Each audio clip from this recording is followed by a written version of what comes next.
Meu nome é Veltor Velas. Sou o grande sacerdote de Artumis, guardião do túmulo da serpente azul, sacerdote de Tágetes e chefe do meu povo. Sou imortal e estou na minha segunda vida. Este é o início do capítulo 3º do meu livro A Fórmula Etrusca, escrito em 2009, uma história que mistura 3 temas que sempre me fascinaram: a crônica dos soldados brasileiros que lutaram na Itália na Segunda Guerra Mundial, a beleza quase sobrenatural da Toscana e a saga do povo etrusco, uma civilização ainda envolta em mistérios e muito pouco estudada. Exprimida entre os apogeus da Grécia Antiga e de Roma, a intrigante e fantástica existência da Etrúria não conseguiu, até hoje pelo menos, despertar o interesse que lhe é devido. As indagações sobre os etruscos são muitas. De onde vieram? Como era a sua língua? Por que deixaram tão pouca documentação? Por que foram subjugados? Muita coisa, porém, eu consegui recolher durante a intensa pesquisa levada a cabo para escrever o livro, como a permanente fascinação dos etruscos pela imortalidade, que permeava seus ritos fúnebres e suas orações, e que acabou por se materializar no ficcional príncipe etrusco que abre este vídeo.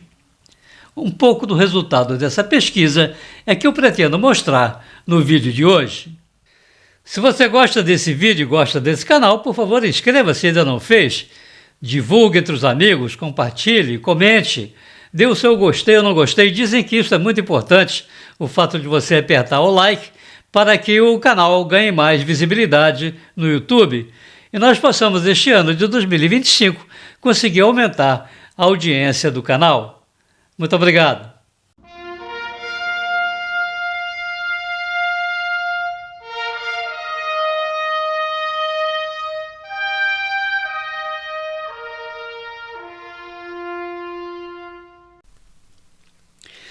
Razna.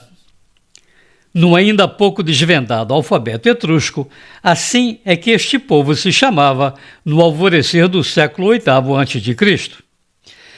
100 anos de grandes acontecimentos, este século determinou profundas transformações nas civilizações existentes no continente europeu e no norte da África, e é considerado o século inicial do que se convencionou chamar de Antiguidade Clássica.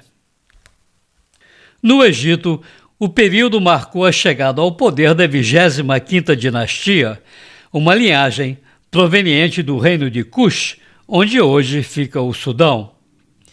Foi a época dos faraós negros que promoveram uma nova reunificação do país nos moldes daquela observada no Novo Reino, 500 anos antes. Na Mesopotâmia, a Assíria, que foi uma das primeiras civilizações a se desenvolver entre os rios Tigre e Eufrates há mais de 4.000 anos, chegava à fase final do seu poderio. Mesmo assim, ainda na metade do século, tinha o mais formidável exército do mundo, conquistara todo o Levante e chegara às portas do Egito. Ao acabar o século, o reino da Babilônia libertava-se do jugo assírio e iniciava sua era de predominância na região. Para o oeste, a Grécia começava a despontar como a grande colonizadora das margens do Mediterrâneo e do Mar Negro, expandindo sua rede comercial e espalhando sua cultura. Em 776 a.C. da era cristã, é realizada a primeira Olimpíada e a organização das primeiras cidades-estado é formalmente adotada como base do pan-helenismo. É o século de Homero e marca a arrancada do povo grego em direção ao apogeu do século seguinte. Em 753 a.C., uma ainda obscura cidade é fundada às margens do rio Tibre, na Península Itálica. Levará algum tempo, mas Roma vai cumprir seu destino como dona do mundo nos próximos 10 séculos. É neste extraordinário momento histórico que um não menos extraordinário aglomerado humano irá construir uma das mais espetaculares culturas da Antiguidade Clássica.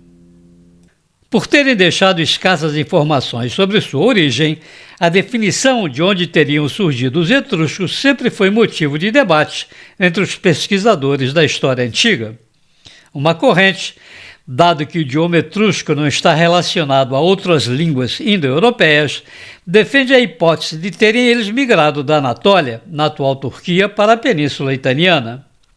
Atualmente, entretanto, a teoria mais aceita é de que os etruscos são a evolução da cultura vilanova, que floresceu durante a Idade do Ferro na Itália Central e cuja denominação advém do nome da propriedade do arqueólogo italiano Giovanni Gozzadini, em Bolonha, onde, em 1853, suas escavações revelaram os primeiros artefatos daquele povo. Assim, a civilização etrusca seria autóctone e não proveniente de migrações. Entre 1200 e 800 antes da era cristã, a cultura vilanova caracterizou-se pela agricultura e extração de minerais e pela produção de objetos em cerâmica, atividades que iriam ser aperfeiçoadas pelos etruscos e elevadas a um patamar de excelência técnica antes desconhecido. A partir do século VIII a.C., os etruscos começaram a ser notados principalmente pelos gregos, com quem estabeleceram rotas comerciais e trocas culturais, especialmente no tocante à organização política e ao estilo arquitetônico e artístico. Isto foi a base para o ordenamento da sociedade no mesmo exemplo grego das cidades-estado, sendo que, no caso dos etruscos, a sua autonomia era ainda maior, unidas apenas pela língua, pela religião e pela cultura comuns. No apogeu etrusco, as cidades eram 12: Tarquina, Veii, Velch, Fufluna, Felatre, Felsna e Arritum eram as principais. Cada uma era governada pelas aristocráticas famílias da nobreza local e cuidadosamente estratificada em níveis hierárquicos. Abaixo da elite governante, que detinha grandes propriedades rurais, vinham os cidadãos comuns, agricultores, artesãos, servidores públicos e comerciantes. Os cidadãos poderiam também compor o exército de sua cidade e permanecer no serviço militar por tempo indeterminado. Os escravos estavam na base da pirâmide, apanhados em guerras de conquista ou condenados por algum débito não pago. A sociedade etrusca estava firmemente assentada sobre o instituto da família e de suas tradições. A história familiar, tanto da aristocracia como dos cidadãos comuns, era motivo de inspiração e orgulho, e o culto aos antepassados um ponto de honra. Isto foi determinante para o extraordinário desenvolvimento da arte tumular etrusca. Por outro lado, mesmo na sua estratificada organização social, os etruscos cultivavam um espontâneo amor pela música, pela dança, pela pintura e pela escultura, enfim, por tudo o que era belo. Além disso, a liberdade e a independência que as mulheres gozavam na sociedade etrusca eram motivo de espanto e reprovação das outras civilizações com quem conviviam. O progresso das cidades etruscas a partir do sétimo século antes da era cristã foi avassalador.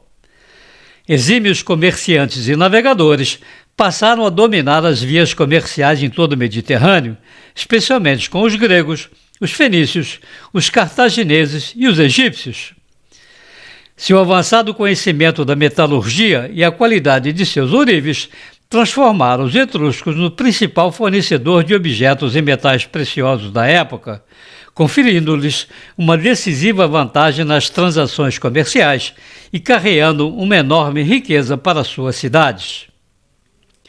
Outra área onde os etruscos atingiram elevados níveis de avanço tecnológico foi a agricultura. Como eficientes agricultores e cuidadosos na preparação da terra, de uma região por ela mesma abundante em recursos naturais, já no século VII conseguiam desenvolver colheitas sustentáveis de vários grãos, além da cultura da oliveira e da vinha, existentes em outras partes da península. O planejamento urbano e a construção de excelentes estradas foram outras duas especialidades etruscas posteriormente copiadas pelos romanos. As cidades eram edificadas a partir de formas geométricas, para obter maior eficiência na coleta e distribuição de água, na drenagem em períodos de chuva intensa e no escoamento dos esgotos. A expressão maior de sua cultura, e a de que mais se conhece, dentre as inúmeras características do povo etrusco, é a sua religiosidade, que permeava toda a vida social e política. É provável que, ainda no século VII, todo um código disciplinar de conduta religiosa tenha sido escrito e promulgado em toda a Etrúria. Regras para comportamento e observação de cerimônias ritualizadas em datas e ocasiões festivas, como os solstícios, o início e o fim das colheitas, as competições esportivas, casamentos e coroações, teriam sido estabelecidas então. A influência desses mandamentos era total. Nada era feito, nenhuma decisão era tomada sem que os deuses fossem invocados. Nenhuma iniciativa tinha curso sem que fosse assegurada a proteção divina ou através de orações e consultas aos oráculos. Duas figuras ocupavam um posto elevado no ranking social e comandavam um profundo respeito de todo o povo. Os arúspices, que eram os leitores do futuro nas entranhas de animais ritualisticamente sacrificados, especialmente das ovelhas, cujo estado do fígado apontava qual província celestial e, portanto, qual deus iria ter influência em determinado acontecimento. E os álgures, que faziam o mesmo ao interpretar o voo dos pássaros ou as descargas elétricas durante uma tempestade. O panteão dos deuses etruscos derivou diretamente do grego e foi repassado na mesma organização olímpica para os romanos. Zeus transformou-se em Tines e depois em Júpiter, assim como Hera foi Uniastarté e depois Juno. Afrodite foi Turã e depois Vênus. Baco foi Fufluns e Dionísio. Artemis foi Artume e depois Diana. É bem provável, portanto, que muitas das lendas e peripécias divinas constantes da mitologia romana tenham sido, na realidade, criadas pelos etruscos. Muito do pouco que sabemos sobre o povo etrusco, entretanto, advém daquilo a que eles conferiam suprema importância e era o ponto alto de sua crença e de sua fé: a vida após a morte.